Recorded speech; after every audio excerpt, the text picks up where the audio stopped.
Dentro da engenharia, na verdade, a física, né?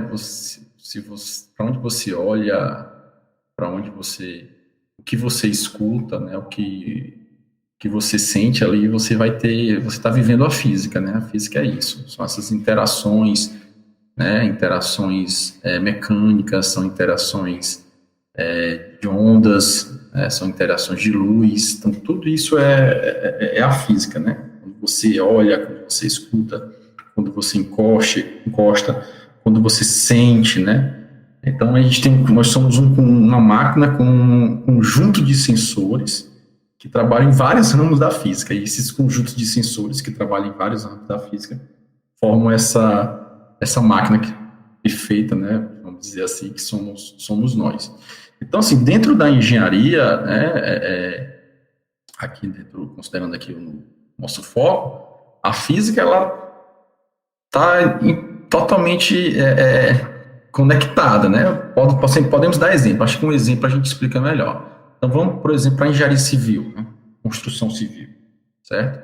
A construção civil, ela tem ali uma mecânica, né? Precisa de estudar mecânica, os engenheiros civis, para poder construir um prédio de vários andares. Ali você tem ali, para exemplificar da física, o equilíbrio dos corpos extensos, que a gente estuda lá na mecânica. A gente estuda o equilíbrio de um ponto material, que aí quando a gente soma todas as forças, tem que dar igual a zero, né?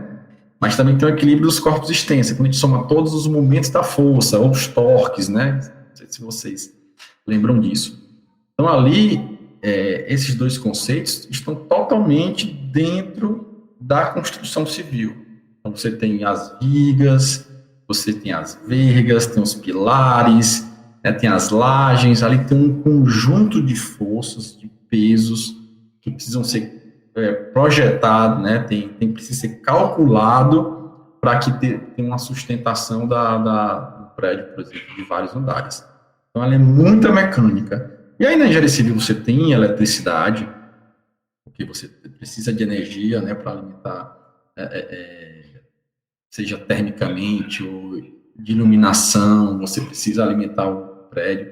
Você tem hidrostática, você tem hidrodinâmica, né? Então, assim, a física dentro da engenharia civil, ela está em todos os ambientes ali que quando você vai estudar. Tem a engenharia elétrica, como o próprio nome diz, estamos falando de elétrica, eletricidade, mas dentro da engenharia elétrica é mais interessante a gente falar de uma coisa que está bombando, né, agora, não só no mundo aqui, mas em Fortaleza também, que é a utilização de energias renováveis. Tanto o painel solar, certo? Como essas usinas eólicas, que a gente vê muito, né, esses ventiladores que a gente vê próximos da praia. O painel solar, né, basicamente, o que é o painel solar? O painel solar, ele recebe a luz, certo? E essa luz é transformada em corrente elétrica para alimentar casas, empresas e etc. Para não entrar muito no detalhe, basicamente é o seguinte, vou repetir, a luz, certo? Ela pode ser vista como partícula ou como onda. Nesse caso aqui, a gente fala da luz como partícula, e a partícula de luz a gente chama de fóton. Então, o fóton bate, né, a luz bate, a gente fala de luz, o fóton bate na célula solar, célula fotovoltaica, e ali você tem uma estrutura, né, que eu vou resumir basicamente, tem ali um elétron, numa situação tal, que quando ele recebe o fóton, ele absorve o fóton é energia luminosa, ele absorve, e aí ele se movimenta. Então, o que é que eu estabeleço quando eu tenho um movimento de elétron? Corrente elétrica. Então, é assim que funciona mais ou menos o painel solar. Então, aí eu tenho energia de luz, energia luminosa, se transformando em energia elétrica, e essa energia elétrica pode se transformar, dependendo do que ela está alimentando, em energia mecânica, ou a energia eólica já é energia mecânica se transformando em energia elétrica. Então, o vento, certo?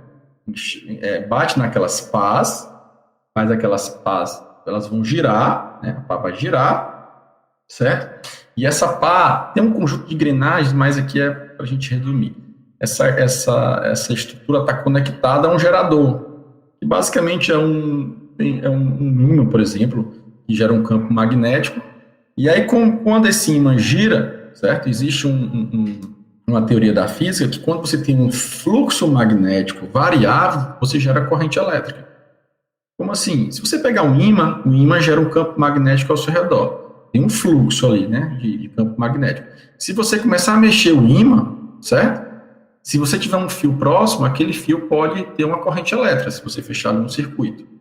É basicamente assim que funcionam essas usinas eólicas. Ali é física pura, né? Ali é energia mecânica se transformando em energia elétrica, ou no caso do painel solar, luz se transformando em corrente.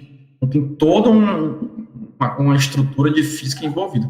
Telecomunicações, comunicação de rádio, micro-ondas, né, fibras óticas, tudo isso aí, né, rádio, micro-ondas, luz, raio-x, raios gama, tudo isso aí, pessoal, que a gente chama de ondas eletromagnéticas. O físico precisa conhecer as ondas eletromagnéticas. Nós estamos agora vendo as coisas ao nosso redor, né, objetos, são luzes que são espalhadas, refletidas, né, difusamente para todos os lados, e a gente consegue enxergar. Essa luz aí é uma onda eletromagnética. Como é que a gente se comunica? Como é que eu estou falando aqui e vocês estão me escutando? Onde vocês estão? De maneira simplista, eu falo, onda sonora, vai para um computador, pode ter ali um receptor, transforma num sinal elétrico, vai para uma antenazinha do notebook ou do computador, sai o sinal Wi-Fi, vai até o nosso equipamento que está na sala, seja lá onde for, o roteador. Se esse roteador já for conectado a uma fibra ótica, como muitas das casas hoje são, esse sinal elétrico se transforma em sinal de luz, a luz mesmo, certo? Só que é luz infravermelha. Essa luz infravermelha vai numa fibra ótica até chegar no processo inverso. Chega no roteador de vocês, o sinal óptico se transforma no sinal elétrico, o sinal elétrico vai fazer ali uma vibração, né, vai gerar uma onda eletromagnética do tipo onda de rádio, por exemplo, chega no computador de vocês ou no celular, que faz todo o processo inverso. Então, tudo aí que a gente fala é física, né? São ondas eletromagnéticas, é luz, é onda de rádio, certo? Corrente elétrica, então a gente está com a física envolvida aí fortemente, né? Dentro da engenharia de alimentos, que eu acredito que muitos de vocês devem estar cursando, né? Devem cursar também engenharia de alimentos, a física, quando você vai para a cozinha, né? Você tem ali um conjunto de fenômenos físicos ocorrendo, desde, vamos lá, micro-ondas. Né? O micro-ondas ali, como a própria palavra diz, né? Micro-ondas é uma onda eletromagnética que é produzida na faixa de frequência da micro-onda. É mais ou menos ali 2,45 GHz. Então tem um equipamento ali que gera essa micro-onda, certo? Essa micro-onda faz o quê? Faz a água vibrar. Que a água,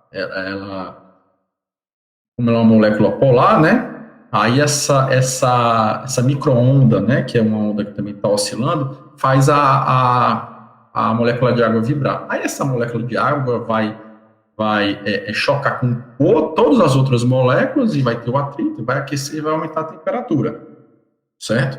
Mas isso não é só com a molécula de água, não. Se qualquer molécula polar, isso vai ocorrer, ok? Então, ali você tem uma física, né? Então, quando você aquece um alimento numa frigideira, ali você está tendo um processo, dentro do ramo da física seria, por exemplo, a calorimetria, né? Você pode estudar calorimetria, você pode estudar propagação de calor. Por quê? Porque você tem ali uma frigideira aquecida numa temperatura, vamos colocar 80 graus Celsius, 100 graus Celsius. Quando você bota um alimento, você bota um alimento mais frio na frigideira. Um ovo, por exemplo. Então, o que vai acontecer ali? A frigideira que está mais quente, em contato com o ovo que está mais frio. A frigideira vai transferir calor, certo? Para o ovo. Sai a energia térmica da frigideira e vai para o ovo. Até o ovo elevar a temperatura e aí passar pelos processos que vocês conhecem. Então, ali tem, no aquecimento, no cozimento de algum alimento, ali também você tem esse processo de calorimetria, certo? Panela de pressão. A panela de pressão também é outro exemplo muito interessante. Como é que funciona a panela de pressão? Basicamente, o sistema ali, ele eleva a pressão interna, a pressão fica maior do que a pressão atmosférica, você teria se fosse uma panela aberta, certo? Você aumenta a pressão.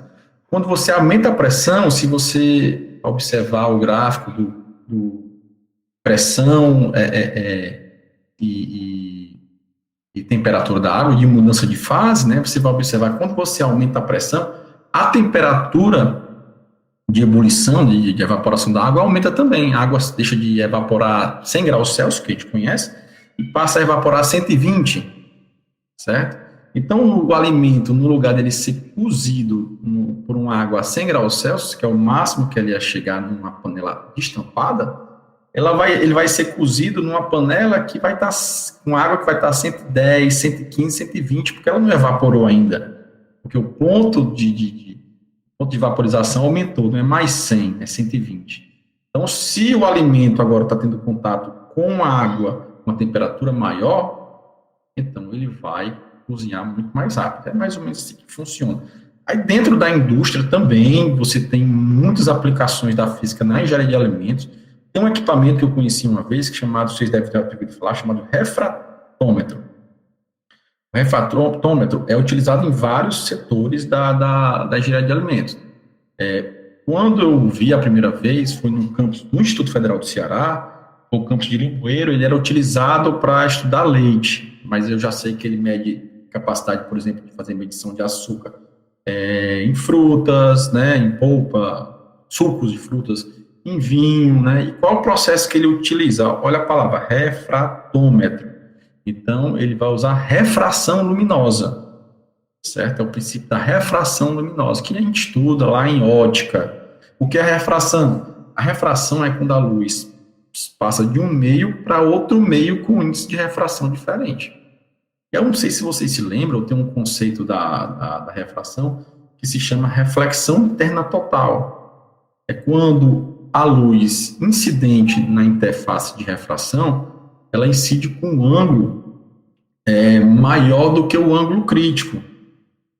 E aí a luz que era refratada, ela passa a ser totalmente refletida. Leandro, o que é que isso tem a ver com essa medição, por exemplo, de açúcares, né? Analisar esses produtos da indústria de alimentos. Quando você coloca nesse equipamento, né, essa interface, ou vinho, ou leite, ou suco, o que acontece? No lugar da luz passar, lá é um prisma, do prisma para o ar, a luz vai passar do prisma para o vinho, do prisma para a fruta, ou do prisma para o leite, dependendo da aplicação. E aí a reflexão interna total vai mudar um pouco. E aí, por essa reflexão, essa mudança na reflexão do raio, que aí o equipamento já está calibrado para dizer mais ou menos qual seria ali o nível de açúcar do produto. Certo? E aí você tem várias outras aplicações, né, da física nas outras engenharias. Aqui são algumas das aplicações que eu vislumbro nesse momento. Espero ter ajudado um pouco aí nessa questão.